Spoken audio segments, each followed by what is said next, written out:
Gmail account কিভাবে খুলবেন সেটি ভিডিওতে আপনারা জানতে পারবেন।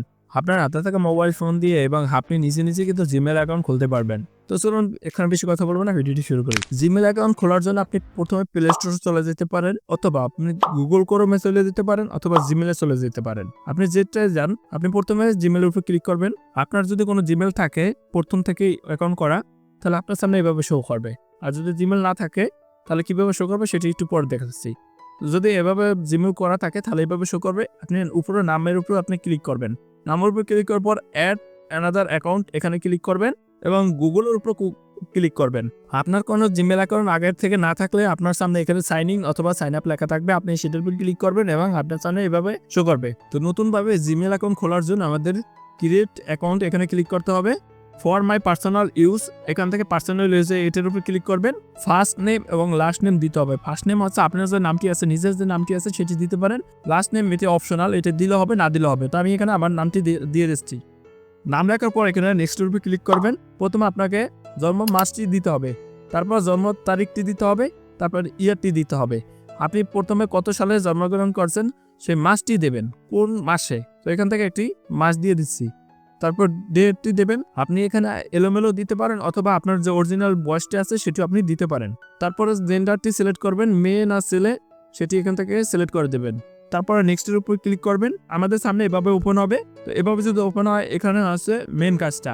এটি হচ্ছে আপনার যে জিমেলটি আছে সেই জিমেলটি এখানে দিতে হবে। ইউজার নেম, যেটাকে ইউজার নেম বলা হয়। তাই এখানে অনেকে দিতে পারেন না। যেমন আমি যদি প্রথমে আপনাদেরকে দিয়ে দেখাই একটি নাম, তো এখানে আমি একটি নাম দিয়ে দিচ্ছি। এখন যদি আমি নেক্সটের উপর ক্লিক করি, বেশি সময় যে সমস্যাটি আছে সেটি হচ্ছে that user name is token try again, এই লেখাটি চলে আসে। এই লেখাটি আসে কেন, বা এই লেখাটি সমাধান কিভাবে করবেন? এই লেখাটি আসার কারণ হচ্ছে এই নামে অলরেডি জিমেল খোলা আছে, কেউ না কেউ এই নামে জিমেলটি নিয়ে নিছে।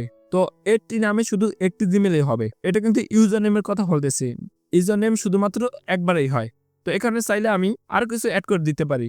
যেমন আমি যদি এখানে আরেকটি সংখ্যা অ্যাড করে দিই বা দুইটি সংখ্যা অ্যাড করে দিই, তারপরে আমি যদি নেক্সট উপরে ক্লিক করে দেখি আমরা এই নামটি পাই কিনা। দেখেন অলরেডি কিন্তু এই নামও খোলা আছে। তো আমাদের আরো সংখ্যা এখানে বাড়তি দিতে হবে। এখানে আমি একটি সংখ্যা দিয়ে দিচ্ছি, এই সংখ্যাটি আমি কিন্তু এখন পাবো। তো এখন যদি আমি এখানে নেক্সটের উপর ক্লিক করি, দেখেন আমাদের যে ইউজার নেমটি আমি দিচ্ছি সেই ইউজার নেম কিন্তু আমি অলরেডি পেয়ে গেলাম।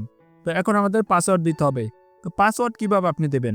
পাসওয়ার্ডে কমপক্ষে আপনি যে কোনো একটি বড় সংখ্যা দেবেন, তারপর ছোট সংখ্যা দেবেন। আপনার নাম হতে পারে, আপনার নাম দেবেন, তারপরে সংখ্যা দেবেন। আপনার ফোন নাম্বার হতে পারে, আপনার বার্থডে হতে পারে, যেটাই হোক সেটি একটি সংখ্যা দেবেন, বা যে কটা আপনার দিতে মন চায় সেই কটি দেবেন। তারপর আপনার স্টার, হ্যাশ অথবা @ এই যে কোনো কিছু সংখ্যা দিয়ে দেবেন। এভাবে যদি আপনি পাসওয়ার্ড দেন তাহলে হ্যাক থেকে বাঁচতে পারবেন এবং এটি খুব মজবুত একটি পাসওয়ার্ড হয়। বর্তমানে কিন্তু এভাবেই পাসওয়ার্ড সব জায়গায় দিতে হয়, তাতে আপনার সিকিউরিটি ভালো থাকবে। তো আমি আমার পাসওয়ার্ডটি এখানে দিয়ে দিচ্ছি। তারপর নেক্সটের উপরে ক্লিক করব। নেক্সটে ক্লিক করার পর আমাদের সামনে এভাবে ওপেন হয়েছে। এখানে আমরা চাইলে সেভ পাসওয়ার্ড অফ গুগল এখানে আমরা সেভ করে রাখতে পারি। তাহলে আপনার পাসওয়ার্ডটা যদি মনে না থাকে আপনি গুগল থেকে পরবর্তীতে দেখে নিতে পারবেন। এখন হচ্ছে আপনি কি এটি সরাসরি ভেরিফাই করে রাখতে চান? যদি ভেরিফাই করে রাখতে চান তাহলে আপনার ফোন নাম্বার দিয়ে আপনি ভেরিফিকেশন করতে পারেন।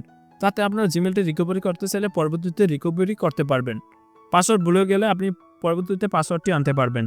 জিমেল ভুলে গেলে আপনি ফরগেট দিয়ে জিমেলটি আনতে পারবেন। এটি হচ্ছে আপনার সুবিধা যদি ফোন নাম্বার দিয়ে ভেরিফিকেশন করেন। আর যদি ফোন নাম্বার ছাড়া আপনি করতে চান তাহলে এখানে স্কিপ দিয়ে লেখা আছে, স্কিপ উপরে ক্লিক করবেন। আপনার কোনো নাম্বার ভেরিফিকেশন করা প্রয়োজন হবে না, আপনার অলরেডি খোলা হয়ে যাবে। তো আমি এখানে ফোন নাম্বার দিয়ে ভেরিফিকেশন করব। তো এখানে আমি ফোন নাম্বার দিয়েছি, এবার নেক্সটের উপর ক্লিক করব।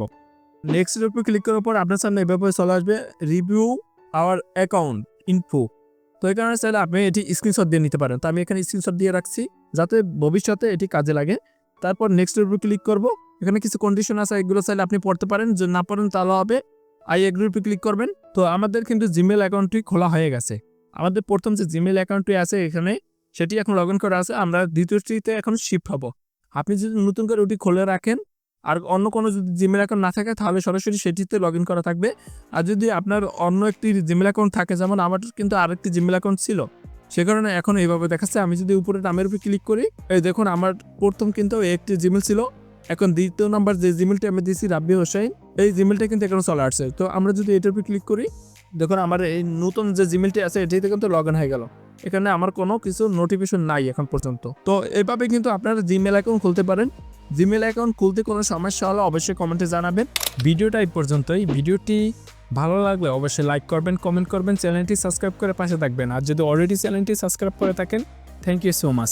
কম্পিউটার বিষয়ে অথবা মোবাইলের বিষয়ে কোনো সমস্যা পড়ে থাকলে অবশ্যই কমেন্টে জানাবেন। ইনশাআল্লাহ সমস্যাটি সমাধান দেওয়ার চেষ্টা করব।